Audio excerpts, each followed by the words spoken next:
everybody, Uncle Slick back again with another cocktail for the day.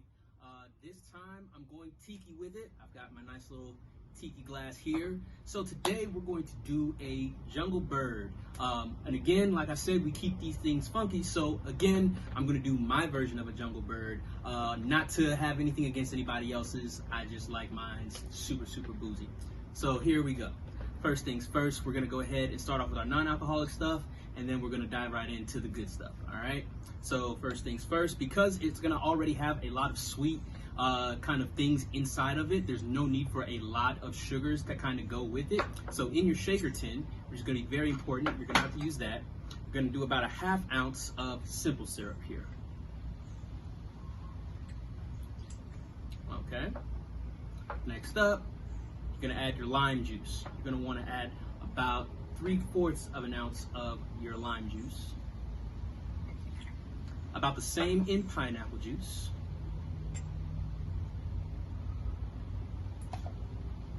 And for good measure, I already had some fresh pineapple that's been diced and sliced here. So I'm just going to go ahead and add a little bit into my shaker tin and have a little bit more of a richer, more pulp-like flavor to go along with that as well, okay?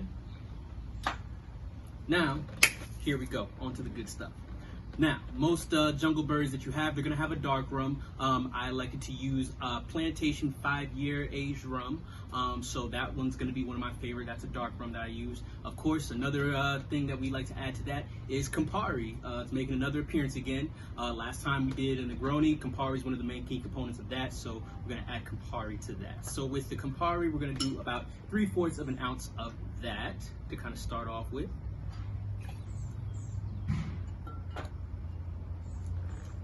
We're going to do a full 1.5 ounces of your dark rum. And we're on quarantine, so who cares if it's too much?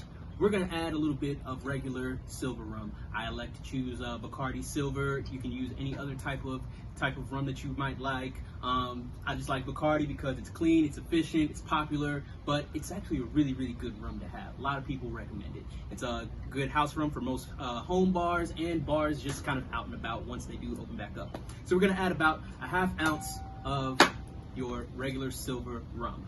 Of course, we're going to put all of that into our shaker tin along with our ice, and we're going to give it a nice hard shake.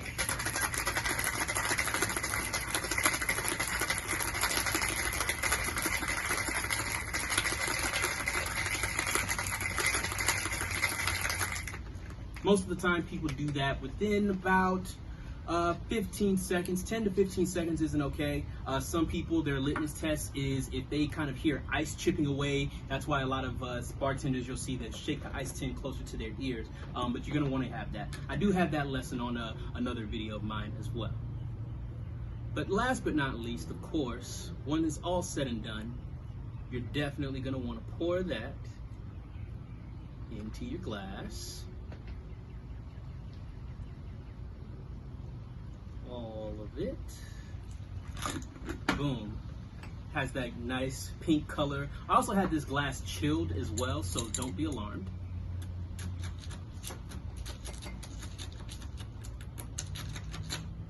All right. Now, when it comes to garnishing this thing, it's very interesting. People have different ways of garnishing.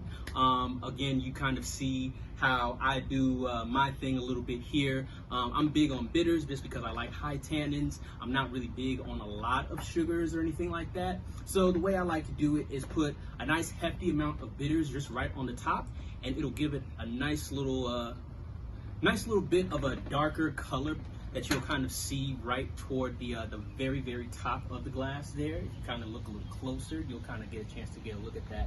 And it just kind of puts a layer there. It doesn't sink right into the bottom of the glass at all, just because we just have a lot of crushed ice and everything like that. And usually once you pack that ice in, it kind of stays right there on top. So it's kind of layered there. Another thing that I definitely love to do, another layer of fresh pineapple to go on top of that. Almost like a Sonic slushie a little bit. So I like to keep the spirit of that fresh fruit in mind. And then last but not least, a brandy cherry right on top there. And here you are, folks, your jungle bird.